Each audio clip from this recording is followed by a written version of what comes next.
Dimohonkan ampunan oleh malaikat. Inilah 8 golongan orang yang didoakan malaikat. 1. Orang yang mengajarkan kebaikan. Rasulullah bersabda, sesungguhnya, Allah Subhanahu wa Ta'ala dan para malaikat, bahkan semut dalam sarangnya dan ikan di dalam laut mendoakan orang yang mengajarkan kebaikan kepada orang lain. Hadis At-Tabrani dan At-Tirmidzi. 2. Orang yang pergi ke masjid untuk sholat. Orang yang pergi ke masjid untuk menunaikan sholat berjamaah atau sekedar berdoa dan bermunajat di masjid. Bahkan menurut sebuah riwayat yang terdapat dalam Sahih Muslim, para malaikat akan mendoakan orang-orang yang pergi ke masjid untuk sholat atau sekedar berdoa dan bermunajat di sana. 3. Orang yang sholat di barisan terdepan. Rasulullah bersabda, sesungguhnya, Allah Subhanahu wa Ta'ala dan para malaikatnya bersolawat kepada barisan pertama.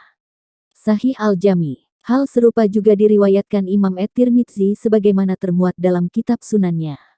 Rasulullah bersabda, sesungguhnya, Allah Subhanahu wa Ta'ala dan para malaikat membaca solawat atas barisan terdepan. 4. Orang yang tetap berada di tempat solatnya sesudah solat. Abu Dawud dalam sunannya dan An-Nasai pernah meriwayatkan dengan sanad sahih dari Abu Hurairah, bahwasanya malaikat akan memohonkan ampunan bagi orang-orang yang tetap berada di tempat solatnya setelah mereka selesai menunaikan ibadah solat. Bahkan Rasulullah bersabda, malaikat itu mendoakan salah seorang dari kalian selama berada di tempat solat, selama dia tidak berhadas atau berdiri. 5. Orang yang merapatkan saf solat.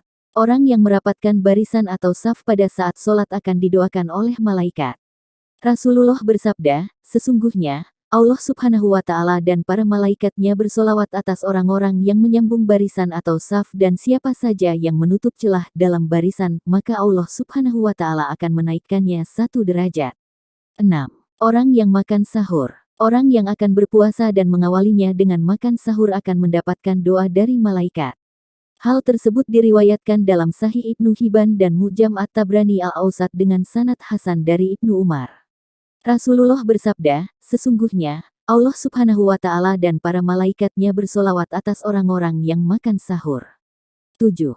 Orang yang membaca solawat atas Nabi Muhammad Sallallahu Alaihi Wasallam.